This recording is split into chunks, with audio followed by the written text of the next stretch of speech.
পৃথিবীতে তিন শ্রেণীর মানুষ আছে, তিন প্রকারের মানুষ আছে, এরা আল্লাহর জান্নাতে যেতে পারবে না। নাউজুবিল্লাহ কোন, আরো জোরে কোন নাউজুবিল্লাহ। একটু পরে হয়তো বা আমি আপনিও এই তিন শ্রেণীর কোন এক শ্রেণীতে ঢুকে যেতে পারি, কারণে আর একটু জোরে আল্লাহর কাছে বলি নাউজুবিল্লাহ। এক নম্বরে আল্লাহর রাসূল বলেন এরা আল্লাহর জান্নাতে যেতে পারবে না। শুধু এইখানেই শাস্তি শেষ না, নবীজি সাল্লাল্লাহু আলাইহি ওয়াসাল্লাম বলেন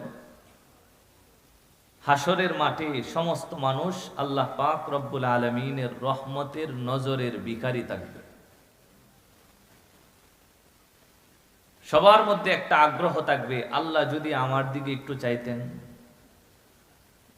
আল্লাহ যদি আমার দিকে একটু রহমতের নজর দিয়া দেখতেন, তাইলেই তো আমার হাসরের মাঠটা কামিয়াব হয়ে যেত। নবীজি বলেন এই তিন শ্রেণীর মানুষ হাসরের মাঠে দাঁড়িয়ে থাকবে, আল্লাহ তাদের দিকে একবারের জন্য রহমতের নজর দিয়ে তাকাইবেন না। নাউজুবিল্লাহ। তাহলে শাস্তি কয়টা? দুইটা। এক নাম্বার, তারা আল্লাহর জান্নাতে যেতে পারবে না। দ্বিতীয় নাম্বার, আল্লাহ তাদের দিকে রহমতের নজর দিয়া একবারও তাকাবেন না। তাহলে কি মনে হয়, সাংঘাতিক ভয়ঙ্কর তিনটা শ্রেণীর মানুষের কথা নবীজি শোনাইছেন, কথা ঠিক কিনা? আমি আপনি যদি সেই তিন শ্রেণীর কোন একটা শ্রেণীর দলভুক্ত হয়ে যাই, দুনিয়াও মাটি আখিরাতও মাটি। দুনিয়াতেও আমরা দুর্ভাগা, পরকালেও দুর্ভাগা, কথা বলুন ঠিক কি ঠিক না? এই তিনটা শ্রেণীর কথা বলেই আলোচনা শেষ হয়ে যাবে, মুনাজাত হবে ইনশাআল্লাহ। এতক্ষণ পর্যন্ত কারা কারা বসে থাকবেন, উঠবেন না? যারা উঠবেন তারা হাত তোলে। কই হুজুর, একটা হাতও নাই। তার মানে একজন উঠতে পারবো না। উঠলে কিন্তু আমি ডাক দিয়ে বসায় দিব, আপনি ওয়াদা করছেন উঠবেন না ইনশাআল্লাহ। গুরুত্বপূর্ণ কথা। নবীজি সাল্লাল্লাহু আলাইহি ওয়াসাল্লাম বলেন সালাসুন লা ইয়াদখুলুনাল জান্নাহ। তিন শ্রেণীর মানুষ দুনিয়াতে বসবাস করে, আমাদের মধ্যেও আছে। নবী বলেন এদের পরিণতি হলো এরা আল্লাহর জান্নাতে যেতে পারবে না। নবী বলেন শুধু জান্নাতে যেতে পারবে না, এইখানেই শেষ না, হাসরের মাঠে দাঁড়িয়ে থাকবে, আল্লাহ তাদের দিকে রহমতের নজর দিয়ে তাকাইবেন না। এরা অভিশপ্ত, আল্লাহর কাছে এরা ঘৃণিত। জোরে কোন নাউজুবিল্লাহ। নবীজি বলেন এদের মধ্যে প্রথম শ্রেণী কারা?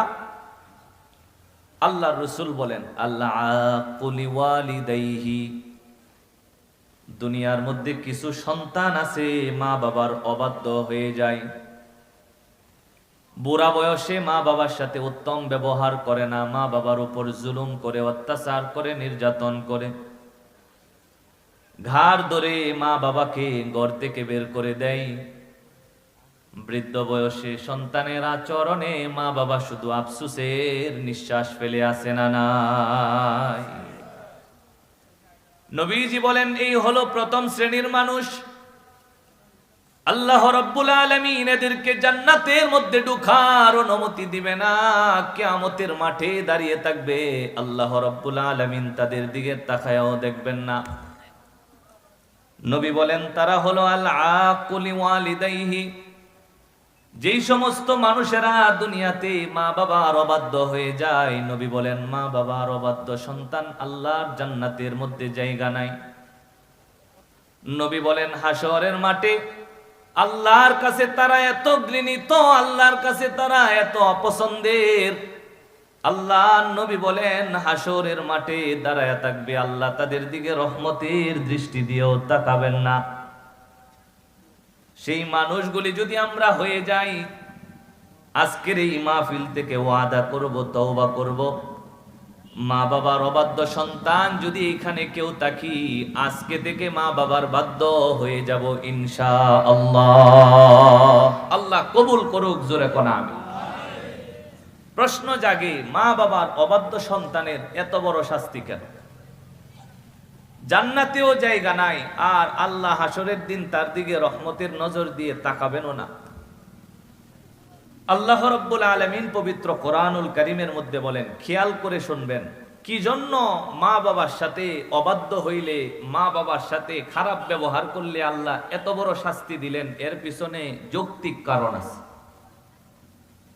আল্লাহ সূরা আহকাফের মধ্যে বলেন, ওয়াসাইনাল ইনসানা বিওয়ালিদাইহি ইহসানা হামালাতহু উম্মুহু কুরহা ওয়া ওয়াদাআতহু কুরহা ওয়া হামলুহু ওয়া ফিসালুহু 30 শাহরা।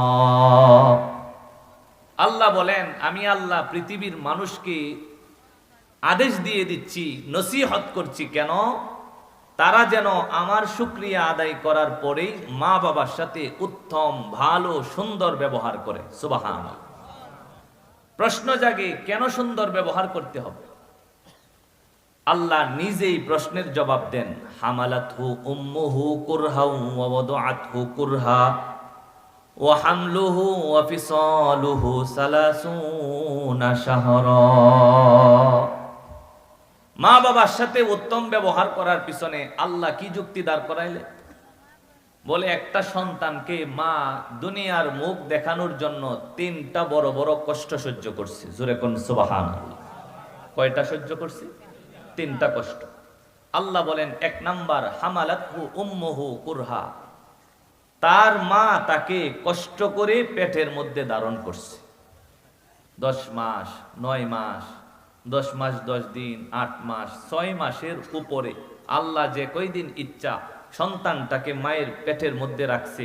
বলেন, একটা সন্তানকে একটা মা যখন তার পেটের মধ্যে রাখে, চলতে ফিরতে, হাঁটতে চলতে, কাজকর্ম করতে, শুইতে উঠতে বসতে, খাইতে ঘুমাইতে, বলেন একজন মায়ের কষ্ট হয় কি হয় না? কেমন কষ্ট হয় এটা এইখানের একজনও বুঝাইতে পারবেন না। কেন? কারণ কোনোদিন সন্তান পেটের মধ্যে ধারণ করার ক্ষমতা আমাদেরকে আল্লাহ তাআলা দেয়নি। আপনি যদি একটু বিবেক কাটায় চিন্তা করেন, একটা সন্তান প্রথম তো হালকা থাকে, দিন যত বাড়তে থাকে সন্তানের ওজন, তার ওয়েট তত আস্তে আস্তে বাড়তে থাকে। কথা বলুন ঠিক কিনা? এই যে 2 কেজি 3 কেজি 2.5 কেজি একটা বাচ্চা নিয়া একটা মার চলতে হয়, খাইতে হয়, ঘুমাইতে হয়, টয়লেটে যাইতে হয়, হাঁটতে হয়, কি পরিমাণ কষ্ট যে এটা আপনি একটু অনুভব করবেন। আপনার পেটের মধ্যে যদি 2 কেজি 3 কেজি একটা পাথর বেঁধে দেওয়া হতো, যে এটা কখনো ফেলতে পারবেন না, খুলতে পারবেন না, কখনো খুলে কোনো জায়গায় রাখতে পারবেন না, এটা নিয়েই আপনাকে সর্বদাই চলতে হবে, যেই পরিমাণ কষ্ট আপনার হইতো, একটা মা তার চাইতে আরো কোটি গুণ বেশি কষ্ট সহ্য করে। কেন? এই সন্তানটা তো পেটের মধ্যে ঘুমায় থাকে না, সে মাঝে মধ্যে লাথি মারে, মাঝে মধ্যে নড়াচড়া করে, মা উহ আহ শব্দ করে, কিন্তু কখনো মা সন্তানের উপর অসন্তুষ্ট হয় না। সন্তান যখন লাথি মারে, মা তখন আনন্দে সন্তানরে বলে যে, লাথি দিস না বাবা, আমার ব্যথা লাগে। জোরে কোন ঠিক কিনা? আল্লাহ বলেন, 1 নাম্বার কষ্ট হলো মা তোমাকে গর্ভে ধারণ করেছে, কষ্ট সহ্য করে। 2 নাম্বার, আল্লাহ রাব্বুল আলামিন বলেন, ওয়া ওয়াযাআতহু কুরহা, তোমার যখন দুনিয়াতে আসার সময় হয়েছে, আল্লাহ রাব্বুল আলামিন যখন তোমাকে দুনিয়ার মধ্যে পাঠাবে, তখন একটা মায়ের প্রসব বেদনা আরম্ভ হয়ে যায়। আল্লাহ বলেন, মা যখন তোমাকে প্রসব করে দুনিয়ার মুখ দেখানোর জন্য মায়ের যখন সময় হয়ে যায়, আল্লাহ রাব্বুল আলামিন বলে, মা যেই কষ্ট সহ্য করে, পৃথিবীতে তোমার জন্য আর কেউ এমন কষ্ট কখনো সহ্য করে নাই। সুবহানাল্লাহ। আল্লাহ বলেন, মা তোমার কারণে প্রসব বেদনা সহ্য করেছে। প্রসব ব্যথা কত কঠিন, কত মারাত্মক, একজন পুরুষ কখনো সেটা অনুভব করতে পারে না, উপলব্ধি করতে পারে না। এটা শুধু একটা মাই বুঝতে পারে। আমরা এখানে যারা আছি প্রত্যেকের জন্যই কিন্তু প্রত্যেকের মাই পরিমাণ কষ্ট সহ্য করে আমাদেরকে দুনিয়ার মধ্যে পাঠাইছে। আল্লাহ বলেন, মা 1 নাম্বার তোমাকে গর্ভে ধারণ করে কষ্ট সহ্য করলো, 2 নাম্বার তোমাকে যখন প্রসব করলো তখন কষ্ট সহ্য করলো। বলে, মা প্রসব বেদনায় এত পরিমাণ কষ্ট সহ্য করেছে, এত কষ্টের নমুনা পৃথিবীতে আর কিছু দিয়ে দেওয়া যায় না। সুবহানাল্লাহ। মেডিকেল সায়েন্স গবেষণা করেছে, একটা মা যখন একটা সন্তানকে নর্মাল ডেলিভারি করে তখন তার কি পরিমাণ কষ্ট হয় সেটা অনুমান করেছে, একটা লিমিটের মধ্যে নিয়ে আসছে, একটা পরিমাণ ধার্য করেছে। আমাদের যদি হাড়গোড় ভেঙে যায় অথবা পরে কোনো জায়গা মস্কে যায়, কসকে যায়, ব্যথা পায় না? ব্যথাকে একটা লিমিট দিছে, একটা ইউনিট বানাইছে, বলে এতটুকু ব্যথা হলো 1 ইউনিট ব্যথা।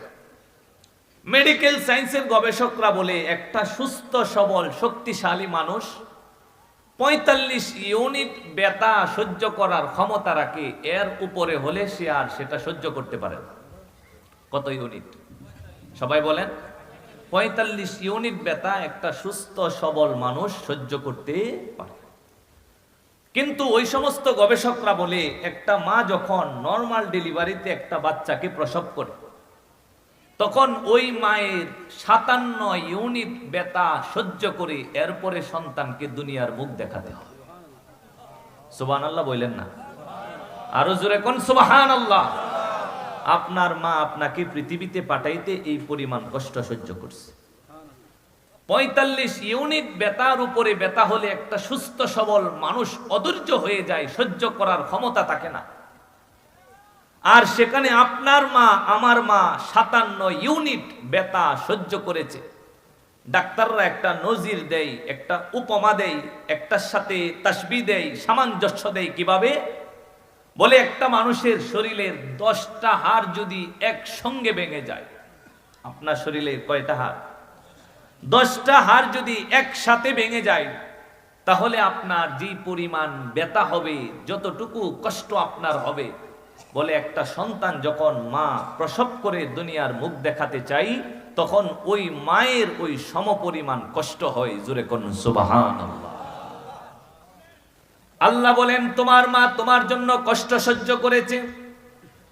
প্রথম কষ্ট হলো তোমাকে যখন গর্ভে নিয়েছে তখন তোমার জন্য তোমার মা কষ্ট সহ্য করেছে। আল্লাহ বলেন দ্বিতীয় কষ্ট হলো যখন প্রসব করে তখন তোমার মা তোমার জন্য কষ্ট সহ্য করলো। এরপরেই কষ্ট ফুরিয়ে যায় না।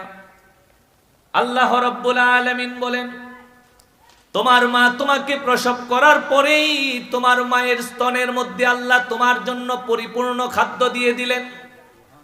সেই খাদ্যটা তোমার মা তোমাকে 2 বছর পর্যন্ত খাওয়ালো। আল্লাহ বলেন প্রসব বেদনা, গর্ভে ধারণ এবং তোমাকে দুধ পান সহকারে একটা মায়ের 30টা মাস কষ্ট সহ্য করতে হয়েছে। আল্লাহ বলেন ও দুনিয়ার মানুষ, তোমাকে পৃথিবীর মুখ দেখানোর জন্য তোমার মা 3টা কষ্ট সহ্য করেছে। পেটের মধ্যে তোমাকে ধারণ করেছে, তোমাকে প্রসব করার সময় প্রসব বেদনা সহ্য করেছে। এরপর দীর্ঘ 2টা বছর রাত নাই দিন নাই, যখনই তুমি ক্ষুধা লাগতো তুমি চিৎকার করে কান্না করতা। তুমি কিন্তু মায়ের প্রয়োজন বুঝতা না, কিন্তু মা ঠিকই তোমার প্রয়োজন বুঝেছে। কথা ঠিক কিনা? গভীর রাত্র, কনকনে শীত, সারা এলাকার মানুষ ঘুমিয়ে পড়েছে, কিন্তু ওই সমস্ত মায়েদের চোখে ঘুম নাই যাদের বাচ্চা ক্ষুধাহের যন্ত্রণায় রাত্রে কান্না করে। রাত্রে ঘুম থেকে উঠে গেছে, বিছানা থেকে উঠে গেছে, সন্তানকে কোলের মধ্যে নিয়ে মা দুধ পান করায় কেন? বলে সন্তানের প্রতি আল্লাহ রাব্বুল আলামিন মায়ের ভিতরে এমন এক ভালোবাসার মোহাব্বত তৈরি করে দিছে, সন্তান যদি 1000 বার বিরক্ত করে এরপরেও কোনো মা একবার সন্তানের উপর রাগান্বিত হয় না।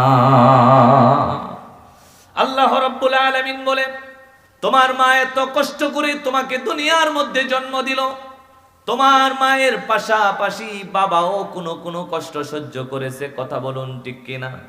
রাত্রে বেলা সন্তান যখন কান্না আরম্ভ করে দেয়, শুধু মায়ের ঘুম ভাঙে না, বাবার ঘুমেরও ক্ষতি হয়। মা বাবা ঘুমাইতে পারে না, সন্তানের লালন পালন নিয়ে মা বাবা 24টা ঘন্টা টেনশনে থাকে। সন্তানের কখন কি হয়ে যায়, অসুখ বিসুখ হয়ে যায় কিনা, কখন সুস্থ কখন অসুস্থ, কখন ভালো কখন মন্দ, কখন ঠান্ডা লাগছে কখন ভালো হয়ে গেছে, সন্তান নিয়ে মা বাবা পেরেশান থাকে। আল্লাহ রাব্বুল আলামিন বলেন ও পৃথিবীবাসী শুনে রাখো, যদিও আমি আল্লাহ রাব্বুল আলামিন তোমাকে সৃষ্টি করেছি, করেছি, কিন্তু দুনিয়ার মধ্যে তোমাকে জন্ম দেওয়ার দুইটা মাধ্যম আমি আল্লাহ তাআলা তোমার মা এবং বাবাকে বানাইলাম। সুতরাং আমি আল্লাহ রব্বুল আলামিন ঘোষণা করে দিলাম, দুনিয়াতে যাওয়ার পর যখন তুমি বুঝদার হইবা, বুদ্ধিমান হইবা, প্রথম শুকরিয়া আদায় করবা আমি আল্লাহর জন্য, আর দ্বিতীয় শুকরিয়া হবে তোমার মা এবং বাবার জন্য। সুবহানাল্লাহ। আল্লাহ বলেন আমার কৃতজ্ঞতা আদায় করার পর মা বাবার কৃতজ্ঞতা হবে। আল্লাহ বলেন এত কষ্ট করে, এত কষ্ট যন্ত্র বেদনা সহ্য করে তোমাকে দুনিয়ার মধ্যে পাঠাইলো, এরপরেও দুনিয়াতে যাওয়ার পর যেই সন্তান মা বাবার সাথে খারাপ আচরণ করে, খারাপ ব্যবহার করে, বুড়া বয়সে খবর নেই না, অসুস্থ হলে চিকিৎসা করে না, ক্ষুধা লাগলে খাবার দেয় না, বুড়া মা বাবা থাকার কোনো ব্যবস্থা নাই, খাওয়ার কোনো ব্যবস্থা নাই, সন্তান সন্তানের মতো চলে, মা বাবাকে দূরে ফেলে রেখেছে, অত্যাচার করে, নির্যাতন করে, মানুষের কান পড়া শুনে শুনে মা বাবার উপর বকা চকা করে। আল্লাহ রাব্বুল আলামিন বলে শুনে রাখো ও সন্তান, শুনে রাখো, যদিও মা বাবা বুড়া হয়ে গেছে, যদি মা বাবার জওয়ানি বয়সটা থাকতো তারা কিন্তু তোমারে শাস্তি দিত। এত আদর যত্ন করে তোরে লালন পালন করলাম, আর আমরা যখন বুড়া হইলাম ব্যবহার খারাপ করলি, মা বাবা তোমারে শাসন করতে পারে না, মা বাবা তোমার উপর শাসন চালাইতে পারে না। আল্লাহ বলে যদিও তোর মা বাবা বুড়া, কিন্তু আমি আল্লাহ কিন্তু বুড়া হই না। সুবহানাল্লাহ। আল্লাহ বলেন তুই যে মা বাবার সাথে বেঈমানিটা করলি, ছোট সময় তোরে এত আদর যত্ন করে লালন পালন করলো, তোরে এত আদর সুহাগ করে তোরে দুনিয়াতে লালন পালন করলো, আস্তে আস্তে করে বড় করলো, যখন যেইটা প্রয়োজন তোরে সেইটা দিয়া বড় করে তুললো, এরপরে মা বাবার সাথে যে নাফরমানিটা করলি, যে বিশ্বাসঘাতকতা করলি, আল্লাহ বলেন মা বাবা তো বুড়া হয়ে গেছে, তোর উপর দাবার কাটাইতে পারে না, মা বাবা তো বুড়া হয়ে গেছে, অচল হয়ে গেছে, শক্তি কমে গেছে, বয়সের বারে সোজা থেকে কোজা হয়ে গেছে, এখন তোমাকে আর শাসন করতে পারে না। আল্লাহ বলেন মা বাবার সাথে যে বিশ্বাসঘাতকতা আর বেঈমানিটা করলি, সেই বেঈমানের শাস্তি দেওয়ার জন্য আমি আল্লাহ বলেন আছে না নাই? আল্লাহ রয়েছে। আল্লাহ বলেন এই কারণে নবী আপনি জানায় দিন, পৃথিবীর মধ্যে কোন সন্তান যদি মা বাবার সাথে বেঈমানি করে, বিশ্বাসঘাতকতা করে, মা বাবার অবাধ্য হয়ে যায়, তাহলে তার শাস্তি কি হবে? নবী বলেন আল্লাহর জান্নাতে সেই সন্তানের কোনো জায়গা নাই, হাসরের মাঠে দাঁড়ায়া থাকবে, আল্লাহ কোনোদিন রহমতের নজর দিয়া তার দিকে তাকাইবেন না। জোরে কন্যা নাউজুবিল্লাহ। একজন সাহাবা আসছে, আয়েশা বলতেছেন ইয়া রাসূলুল্লাহ, পৃথিবীতে কার সাথে আমি সবচেয়ে উত্তম ব্যবহার করব? কে আমার কাছ থেকে সবচেয়ে উত্তম ব্যবহারের পাওনাদার? নবীজি সাল্লাল্লাহু আলাইহি ওয়াসাল্লাম তারে বলছে উম্মাক, তোমার মায়ের সাথে ব্যবহার করো। সাহাবা বলতেছেন ইয়া রাসূলুল্লাহ সুম্মা মান, এরপরে কার সাথে? নবীজি বলে উম্মাক, তোমার মায়ের সাথে। সাহাবা বলেন ইয়া রাসূলুল্লাহ সুম্মা মান, এরপরে কার সাথে উত্তম ব্যবহার করব? নবী বলেন উম্মাক, তোমার মায়ের সাথে। বলেন মায়ের কথা আমার আপনার নবী কয়বার উল্লেখ করলেন? 3 বার বললেন। সাহাবা বলেন ইয়া রাসূলুল্লাহ সুম্মা মান, এরপরে কার সাথে উত্তম আচরণ করব? নবী বলেন সুম্মা আবাকা, এরপরে 4 নাম্বার তোমার বাবার সাথে। মা বাবার কথাটাই নবীজি 4 বার সাহাবাকে শোনায় দিলেন। আল্লাহর রাসূল বুঝাইতে চাইলেন দুনিয়ার মধ্যে সবচেয়ে উত্তম ব্যবহার পাওয়ার অধিকারী হলো মা বাবা। সুবহানাল্লাহ। এরপরেও যেই সন্তানেরা মা বাবার সাথে খারাপ আচরণ করে, আল্লাহ রাব্বুল আলামিন বলেন এরা হলো চূড়ান্ত পর্যায়ের নিমক হারাম, এরা হলো দুনিয়ার সবচেয়ে বড় বিশ্বাসঘাতক। কেন? যে তোমারে নিঃস্বার্থভাবে ভালোবাসলো, তুমি তার সাথেই শেষ বয়সে বেঈমানি করে ফেললা। নবীজিকে জানায়া দিলেন ওগো আল্লাহর রাসূল, আপনি উম্মতের কাছে জানায়া দিন, পৃথিবীর কোন সন্তান যদি বুড়া মা বাবার সাথে বিশ্বাসঘাতকতা করে, মা বাবার অবাধ্য সন্তান যদি হয়ে যায়, বৃদ্ধ বয়সে মা বাবার খোঁজ খবর নিল না, অসুস্থ হলে চিকিৎসা করালো না, ক্ষুধার তাড়নায় ভুগতেছে, খাবারের ব্যবস্থা করলো না, মা বাবার উত্তম টাকার ব্যবস্থা নাই, খাওয়ার ব্যবস্থা নাই, কোনো খোঁজ খবর নাই। মা বাবা পরের জায়গা জমিতে কাজ করে এরপরের জীবিকা উপার্জন করে, সন্তান মোটা অঙ্কের টাকা পায়, এরপরেও মা বাবার কোনো খোঁজ খবর নাই। আল্লাহ তাআলা জানায়া দিলেন, নবী গো আপনি ঘোষণা করে দিন, চূড়ান্ত ঘোষণা, আল্লাহ আকুলি ওয়ালিদাইহি, মা বাবার অবাধ্য সন্তানের জন্য শাস্তি দিতে আমার আল্লাহ আছে। আল্লাহ কি শাস্তি দিবে? নবী জানায়া দিলেন, লা ইয়াদখুলুনাল জান্নাতা, আল্লাহর জান্নাতের মধ্যে মা বাবার অবাধ্য সন্তানের কোনো জায়গা নাই। 2 নাম্বার, ওয়ালা ইয়ানজুরুল্লাহু ইলাইহিম ইয়াউমাল কিয়ামাহ, কিয়ামতের দিন আল্লাহর সামনে দাঁড়ায় থাকবে, আল্লাহ রহমতের নজর দিয়া তাদেরকে দেখবে না। সুবহানাল্লাহ। কয় নাম্বার গেছে? 1 নাম্বার। কয় শ্রেণীর মানুষ আছে এরকম? জোরে বলেন। 3 শ্রেণী। এর মধ্যে প্রথম নাম্বার শ্রেণী হলো যেই সমস্ত সন্তানেরা মা বাবার কি হয় বলেন? জোরে বলেন, কি হয়? অবাধ্য হয়। এই অবাধ্য সন্তান আমার আপনার সমাজে, আমার আপনার গ্রামে, বর্তমান সমাজে জোরে বলেন তো আছে না নাই? আরো জোরে বলেন, আছে না নাই? মা বাবা কি পরিমাণ কষ্ট করলো আপনার জন্য আর আমার জন্য, আর আপনি কেমন ব্যবহারটাই না করতেছেন। এই কারণে আল্লাহর রাসূল সাল্লাল্লাহু আলাইহি ওয়াসাল্লাম জানায় দিয়েছেন, ও সাহাবারা, সালাসু দাওয়াতিন মুস্তাজাবাতুন লা হিজাবা বাইনাহুম ওয়া বাইনাল্লাহ, দুনিয়াতে 3টা মানুষের দোয়া আছে, এই 3টা দোয়া আর আমার রব্বে কারীমের মাঝখানে কোনো পর্দা থাকে না। তারা দুনিয়া থেকে দোয়া করতে দেরি হয়, আল্লাহর আরশে আজিমের দোয়া পৌঁছাতে দেরি হয় না। সুবহানাল্লাহ। নবী বলেন এর মধ্যে একটা শ্রেণী হলো দাওয়াতুল ওয়ালিদি আলা ওয়ালাদিহি, মা বাবা যদি সন্তানের জন্য দোয়া করে অথবা বদদোয়া করে, করতে দেরি হয়, আল্লাহর দরবারে সেই দোয়ার বদদোয়া পৌঁছাতে দেরি হয় না। জোরে কোন সুবহানাল্লাহ। এখন আমরা যারা সন্তানেরা আছি, আমরা একটু সিদ্ধান্ত নিয়ে ফেলি জটফট, বলেন তো মা বাবার দোয়া কামাই করব না বদদোয়া? জোরে বলেন, দোয়া না বদদোয়া? আহা, যাদের মা বাবা নাই, এই বুড়া বাবাজি চাচা, উনি ডাক দিয়া বলতেছে, দোয়া, আপনি দোয়া কার্তিককে নিবেন, কাটতে নিবেন, আপনার মা তো দুনিয়া থেকে চলেই গেল, আপনার মা তো বিদায় নিয়ে চলেই গেল, আপনি যে আশা ভরে বুক ভরে আপনি বলতেছেন দোয়া নিব, দোয়া নিব, দোয়া নেওয়ার জায়গাটা আপনার বিদায় নিয়ে চলে গেছে। হ্যাঁ, এখন আপনার উচিত আপনার মা বাবার জন্য দোয়া করা, যেই দোয়া আমার আল্লাহ শিখায়া দিছে। কবরের পাশেই হোক আর মুনাজাতেই হোক, মসজিদেই হোক আর ঘরেই হোক, ওয়াজের ময়দানেই হোক আর বিছানার মধ্যে শুয়ে শুয়েই হোক, রব্বির হামহুমা কামা রাব্বায়ানি সগীরা, আল্লাহ শিখাইছে। তোমার মা বাবা যখন দুনিয়া থেকে বিদায় নিয়ে চলে গেছে, জীবিত থাকতে করতে পারছো না, কতটুকুই বা করছো? মায়ের অধিকার কতটুকুই বা করতে পারছো? মায়ের যে পাওনা কতটুকুই পরিশোধ করতে পারছো? বলে তুমি পারো নাই, পারবেও না, কারণ এটা সম্ভব না, পৃথিবীর কোন সন্তানের পক্ষে সম্ভব না মায়ের যে অধিকার আর পাওনা সেটা মিটায়া দেওয়া। কথা বলুন ঠিক?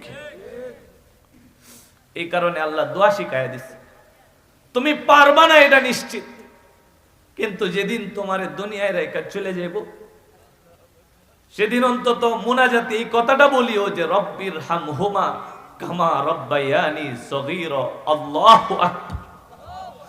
এটা আল্লাহ শিখাইছে, এটা আল্লাহ পৃথিবীর মানুষকে শিখাইছে। তুমি আল্লাহর কাছে মায়ের জন্য বাবার জন্য চাইবা কেমনে? বলে তুমি বলবা রব্বির হামহুমা, আল্লাহ তুমি আমার মা আর আমার বাবারে রহম কইরো, দয়া কইরো, তাদের উপর তুমি রাগ কইরো না। কেমনে? কামা রাব্বায়ানি সগীরা। আমি যখন ছোট ছিলাম, আমি যখন মায়ের কোলের মধ্যে ছিলাম, আমি বারবার বিরক্ত করতাম, বারবার প্রস্রাব করে দিতাম, পায়খানা করে দিতাম, গভীর রাত্রে আমি কান্না করে মায়ের ঘুম ভাঙিয়ে দিতাম। আমার কান্নার আওয়াজে আমার বাবা বিছানার পাশে ঘুমাইতে পারতো না। আমি যখন ছোট ছিলাম, আমার মা বাবা কখনো আমার উপর বিরক্ত হয় নাই, শুধু রহম করছে, রহম করছে, রহম করছে। কথা বলুন ঠিক কিনা? আল্লাহ দোয়া শিখাইছে, মা বাবার জন্য চাও। কিভাবে চাইবা? বলে রব্বির হামহুমা কামা রাব্বায়ানি রাব্বায়ানি সগীরা। আল্লাহ আমার মা বাবা আমি ছোট থাকতে যেমন আমার উপর রহম করত, কবরের মধ্যে তুমি আমার মা বাবারে ওইভাবে রহম কইরো। সুবহানাল্লাহ। এই দোয়া আল্লাহ শিখায় দিয়েছে। নবী বলছে মা বাবা যদি সন্তানের জন্য আল্লাহর কাছে চায়, সেটা দোয়া হোক আর বদদোয়া হোক, নবী বলেন লা হিজাবা বাইনাহুম ওয়া বাইনাল্লাহ। আল্লাহ আর সেই মা বাবার মধ্যে কোনো মাঝখানে পর্দা থাকে না। মা বাবা বলতে দেরি হয়, আল্লাহর শুনতে দেরি হয় না। এই কারণে সন্তানেরা যারা আছি আজকে এই মুহূর্তে তওবা করি, মা বাবার অবাধ্য হব না। যাদের ঘরের মধ্যে বুড়া মা বাবা আছে জেনে নাও হুমা জান্নাতুকা ওয়া নারুকা। এই বুড়া মা বাবাই হলো তোমার জন্য জান্নাত, এই বুড়া মা বাবাই হলো তোমার জন্য জাহান্নাম। নবী বলেন কোনটা কামাই করবা সেটার সিদ্ধান্ত হলো তোমার। যদি মা বাবারে খুশি করতে পারো, আল্লাহর জান্নাত কামাই করার জন্য বছরে বছর মক্কায় দৌড়াতে হয় না, হজ উমরা করার জন্য লক্ষ লক্ষ টাকা খরচ করে বাইতুল্লাহ যাওয়া লাগে না। নবী বলেন কোন সন্তান যদি গভীর ভালোবাসা নিয়া, অন্তর থেকে দিলের মধ্যে মোহাব্বত নিয়া মায়ের চেহারার দিকে একবার তাকায়া থাকে, আল্লাহ রাব্বুল আলামিন বান্দার আমল নামায় কবুল হজের সওয়াব লিখে দেয়। তোমার কাবা তো তোমার ঘরে আছে, তোমার জান্নাত তো তোমার ঘরে আছে। সাবধান, জান্নাতের সাথে খারাপ ব্যবহার করো না, জান্নাতের সাথে বেইজ্জতি করো না, জান্নাতের ঘাড় ধরে ঘর থেকে বাইর করে দিও না, জান্নাতে খাওয়ার কষ্ট দিও না, তোমার ঘরের বৃদ্ধ মা বাবার থাকার কষ্ট দিও না। আল্লাহ পাক রব্বুল আলামিনের দরবারে তুমি সন্তান জবাব দিতে পারবা না, ঠিক না? আল্লাহ আমাদেরকে হেফাজত করেন, জোরে কোন আমিন। এক নাম্বার নবীজি বলতেছে যেই সমস্ত সন্তানেরা দুনিয়ায় মা বাবার অবাধ্য হয়, আল্লাহর জান্নাতে তাদের কোনো জায়গা নাই। হাসরের মাঠে দাঁড়ায়া থাকবে, আল্লাহ তাদের দিকে রহমতের দৃষ্টি দিয়ে তাকাবেন না। ভাই সেই দিন যদি আমি আপনি সেই দলের অন্তর্ভুক্ত হয়ে যাই, দাঁড়ায়া থাকবো, আল্লাহ সবাইরে মাফ করব, আমারে আপনারে মাফ করব না, রহমতের নজর দিয়ে তাকাইব না, আমার আপনার মতো দুর্ভাগার কপাল পোড়া কেউ হবে না। এই কারণে নবীর হাদিস থেকে শিক্ষা নেই, এই তিন শ্রেণীর প্রথম শ্রেণী হলো মা বাবার অবাধ্য সন্তান। পায়ে হাত রেখে বলি, যাদের ঘরে মা বাবা আছে, যাদের ঘরে মা বাবা আছে, আজকে থেকে ব্যবহার সুন্দর করে ফেলেন। এই দুইটা হলো আপনার সবচেয়ে দামি সম্পদ। মায়ের কাছে যেমন সন্তান দামি, সন্তানের কাছে যদি মা বাবা দামি হইতে পারে, সেই সন্তান দুনিয়ার শ্রেষ্ঠ সন্তান। কথা বলুন ঠিক কি? একটা মা সন্তানরে কিভাবে মূল্যায়ন করে চিন্তা করছে।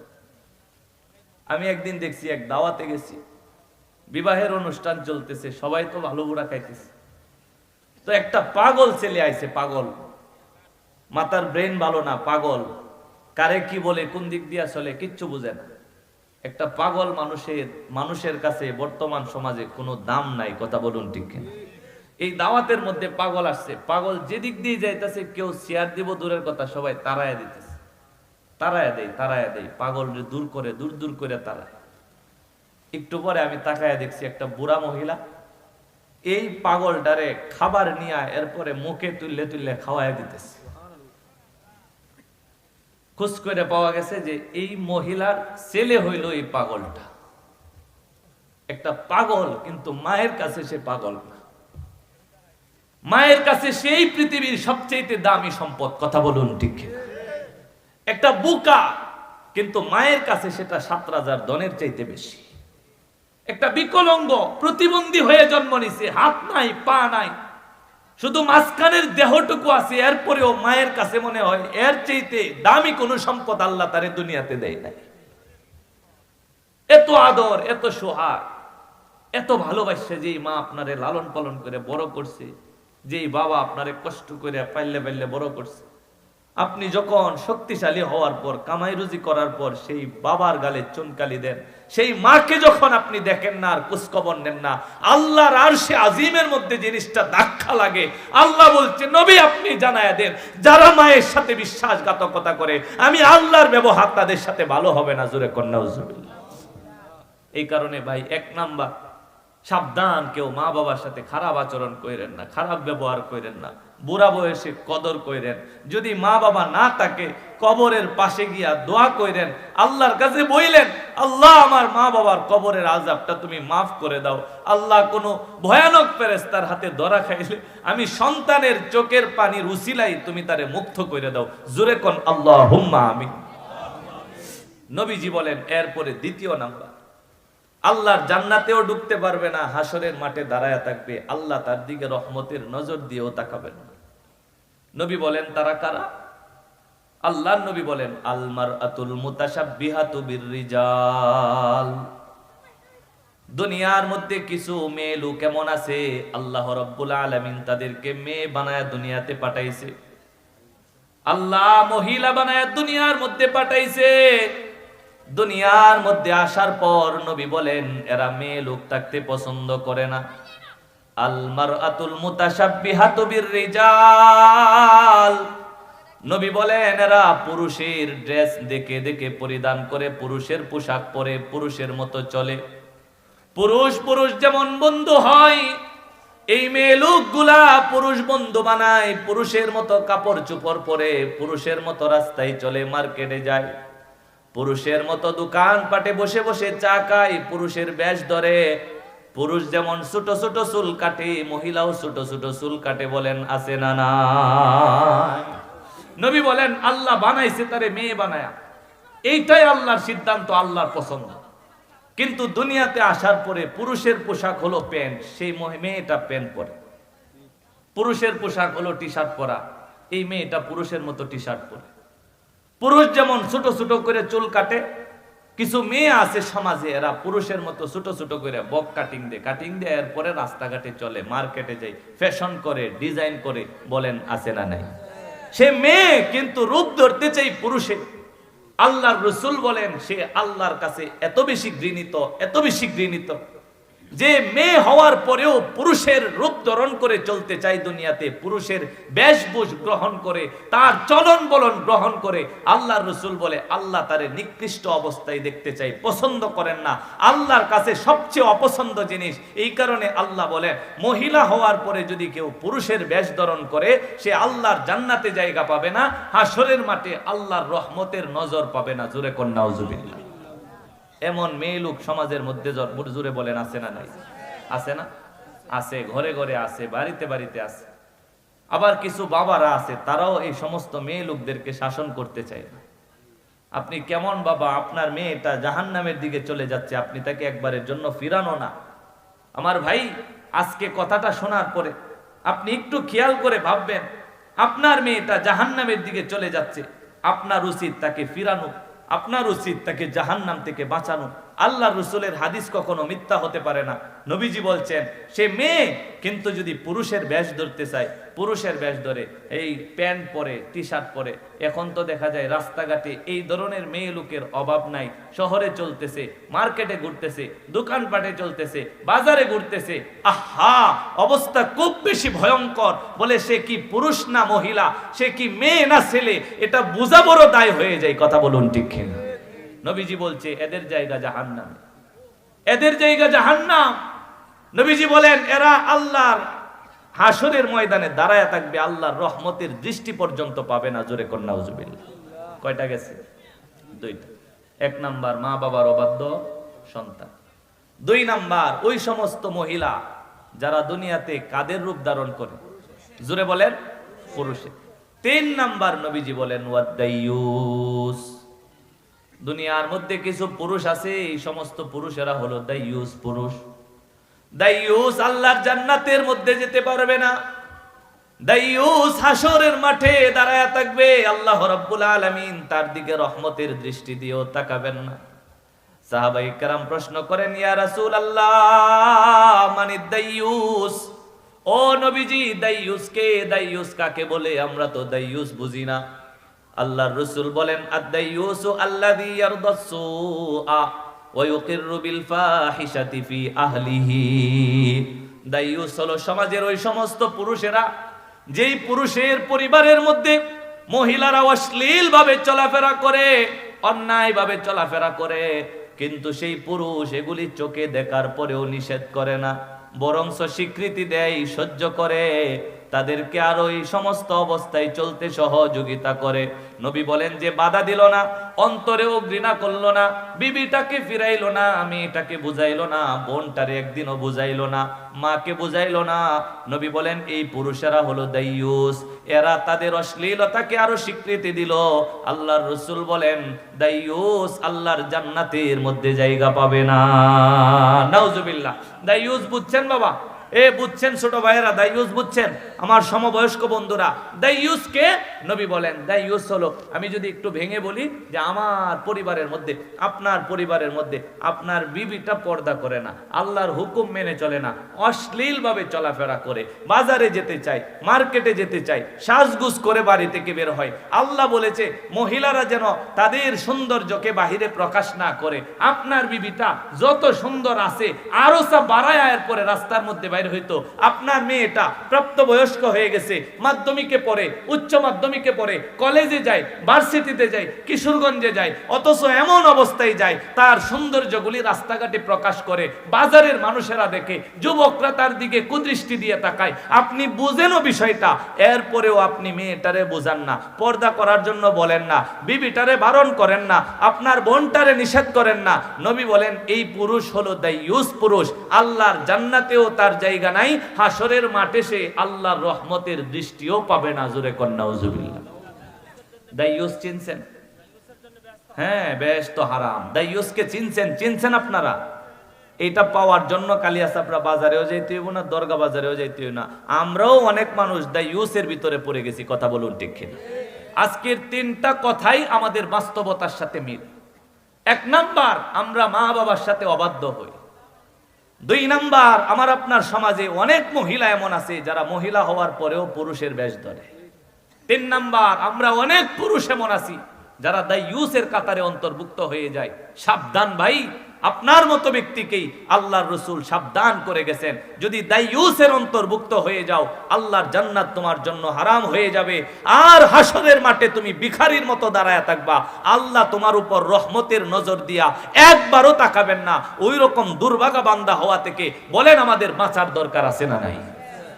দাইয়ুস বর্তমান সমাজে এই বেদির প্রবণতা এত বেশি বেড়ে গেছে, এত বেশি বেড়ে গেছে, বলে বলতেও লজ্জা লাগে।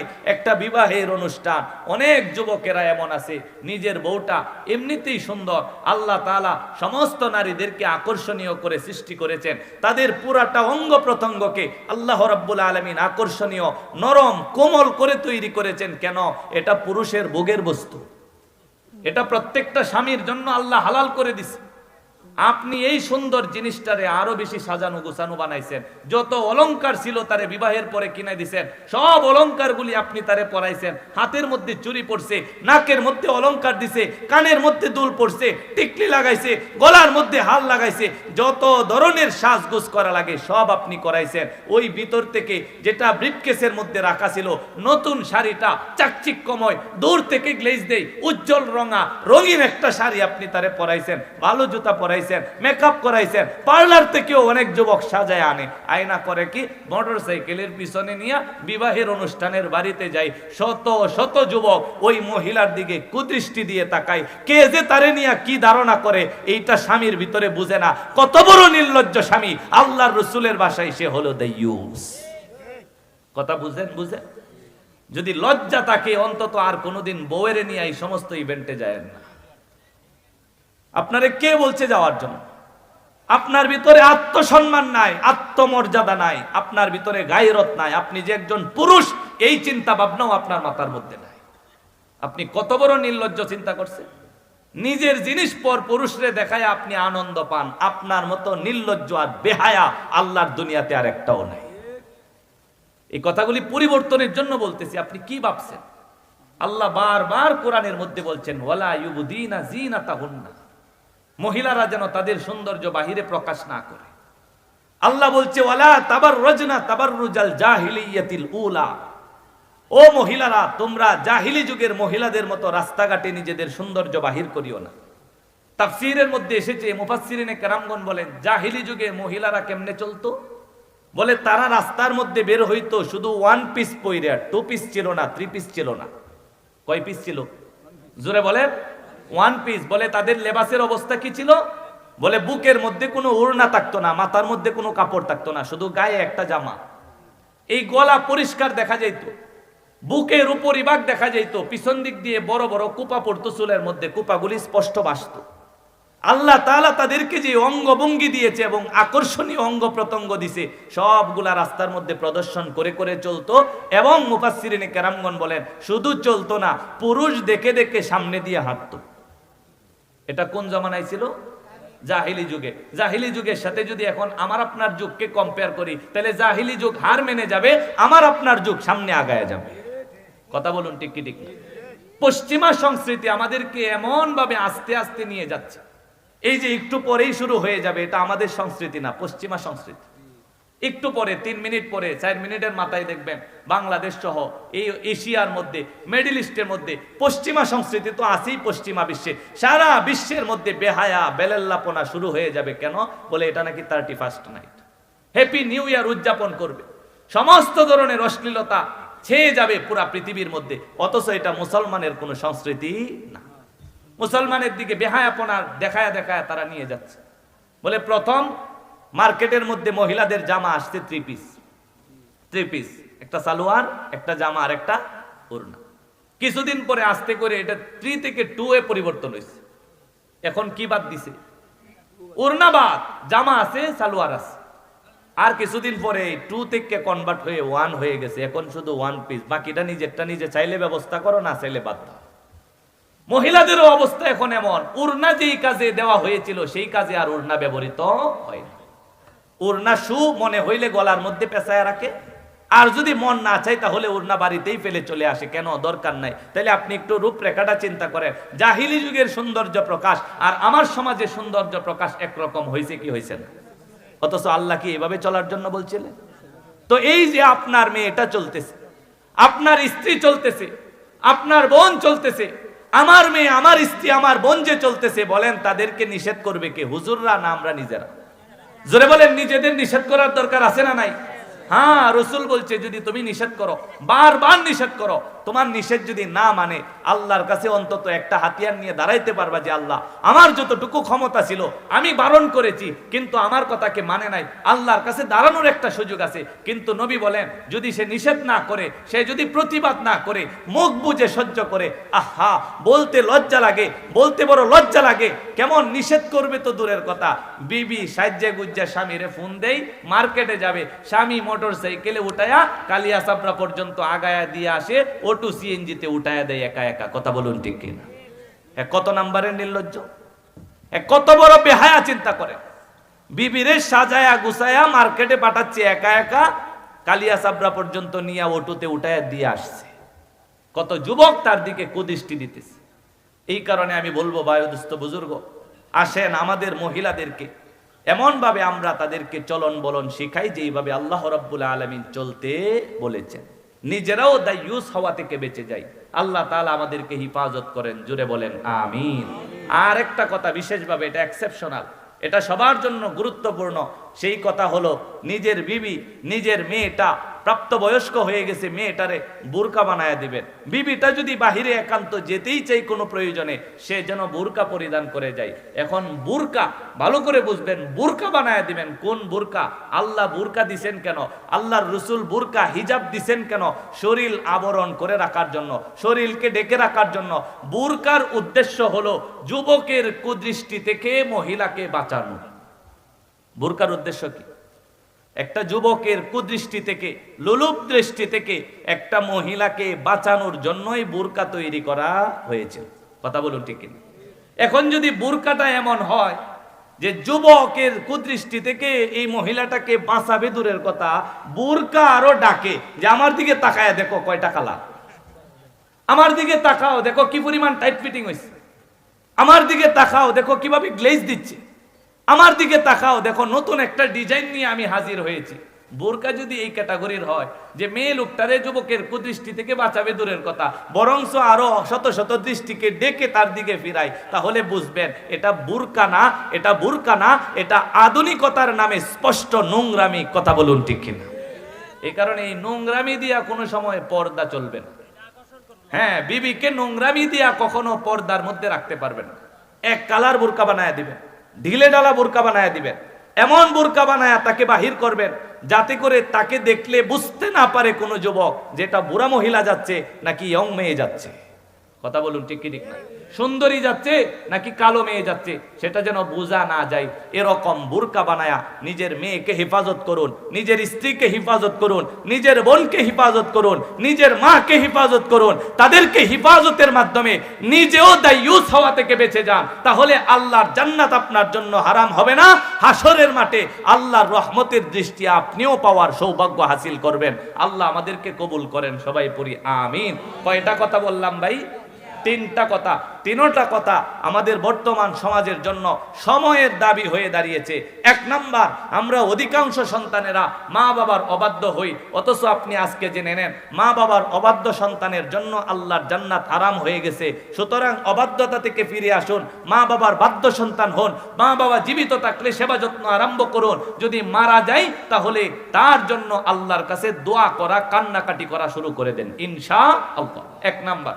দুই নাম্বার, আমার আপনার সমাজের অনেক মহিলা মা বোন আছে, তারা মহিলা হওয়ার পরে হয়তো বুঝে অথবা না বুঝে পুরুষের বেশভূষ ধারণ করে স্বাচ্ছন্দ্য বোধ করে, পুরুষের মতো প্যান্ট পরে, পুরুষের মতো টি শার্ট পরে, পুরুষের মতো চুলের কাটিং দেয়, পুরুষের মতো রাস্তায় চলে, এমনকি এখন পুরুষের মতো মেয়েরা মোটর সাইকেলেও উঠে। কথা ঠিক কি ঠিক না? এখন আস্তে আস্তে মেয়ে লোকের স্টাইল পরিবর্তন হয়ে যাচ্ছে, এখন সবাই মোটামুটি পুরুষের মতো উঠে। আপনি এটা থেকে আপনার অধীনস্থ মহিলাদেরকে বাঁচাবেন, আল্লাহ তৌফিক দান করেন, জোরে কোন আমিন। কেন? কারণ এই সমস্ত মহিলার জন্য নবীজি জানাইছে আল্লাহর জান্নাত হারাম হয়ে যাবে। আল্লাহ আমার মা বোনদেরকে হেফাজত করেন, জোরে কোন আমিন। তিন নাম্বার, আল্লাহর রাসূল বলছে পৃথিবীর যে সমস্ত পুরুষেরা দায়ুস হয়ে যায়, সেই দায়ুসদের জন্য আল্লাহর জান্নাত হারাম হয়ে যায়। দায়ুস কারা? আপনার পরিবারে আপনার অধীনস্থ মহিলারা যদি অশ্লীলভাবে চলাফেরা করে, অন্যায়ভাবে চলাফেরা করে, আপনি যদি তাদেরকে নিষেধ না করেন, আপনি যদি তাদেরকে বারণ না করেন, আপনি যদি তাদেরকে না বুঝান, আপনি যদি তাদের এই চলাফেরাটাকে ঘৃণার দৃষ্টিতে না দেখেন, বরংস যদি আরো সহযোগিতা করেন, আরো তাকে বাহবা দেন, নবী বলেন সেই পুরুষটা হলো দায়ুস। দায়ুসের জন্য আল্লাহর জান্নাত হারাম হয়ে যায়, জোরে কোন নাউজুবিল্লাহ। কয়টা কথা বললাম ভাই? এতক্ষণ তো আমি বললাম, এখন আপনারা বলবেন, আমি গণবো। এক নাম্বার, কার জন্য জান্নাত হারাম? যে মা বাবার অবাধ্য সন্তান। মাশাআল্লাহ, জান্নাত হারাম। আরেকটা শাস্তি আছে, সেটা কি? হাসরের দিন আল্লাহ তার দিকে একবারও তাকাবেন না। দুই নাম্বার, জান্নাত হারাম ওই সমস্ত মহিলার জন্য যারা দুনিয়াতে কি করে? পুরুষের বেশ ধারণ করে, পুরুষের মতো পোশাক পরে, পুরুষের মতো কথা বলে, পুরুষের মতো সিগারেট খায়। আছে না নাই? আবার মেয়ে লোক পুরুষ পুরুষকে যেমন বন্ধু বানায়, মেয়ে লোকও পুরুষ ছেলে লোককে বন্ধু বানায়। কথা কন ঠিক ঠিক? অথচ চিন্তা করেন কেমন মিশতেছে, সেও কি কোনো ছেলে বন্ধুর সাথে জড়িত আছে কিনা? আল্লাহ হেফাজত করুন, জোরে কোন আমিন। দুই নাম্বার গেছে। তিন নাম্বার বলেন, কোন সমস্ত পুরুষের জন্য জান্নাত হারাম? দায়ুস। দায়ুস কারা? পরিবারের মহিলা অশ্লীল ভাবে চলে, সেই পুরুষে কি করে না? নিষেধ করে না, বাধা দেয় না, বুঝাই না। আল্লাহ রাব্বুল আলামিন আমাদেরকে এই তিন নিকৃষ্ট শ্রেণী থেকে হেফাজত হওয়ার, আমাদেরকে বাঁচার মতো তৌফিক দান করেন, জোরে বলেন আল্লাহুম্মা আমিন। আরো জোরে বলেন আল্লাহুম্মা আমিন। মাশাআল্লাহ, 6 মিনিট বেশি হয়ে গেছে। হ্যাঁ, 2025 সাল চলে আসছে, আমি শেষ করে দিব। হ্যাঁ, 2 বছর পর্যন্ত ওয়াজ করতেছি, 24-এ শুরু করছিলাম, 25 হয়ে গেছে, এখনো শেষ হয় না। এই ভাই উঠবেন না, উঠবেন না। এতক্ষণ যে মা বাবার কথা শুনলেন, তাদের জন্য একটু দোয়া করে যাবেন না ইনশাল্লাহ? একটু বসেন, একটু বসেন।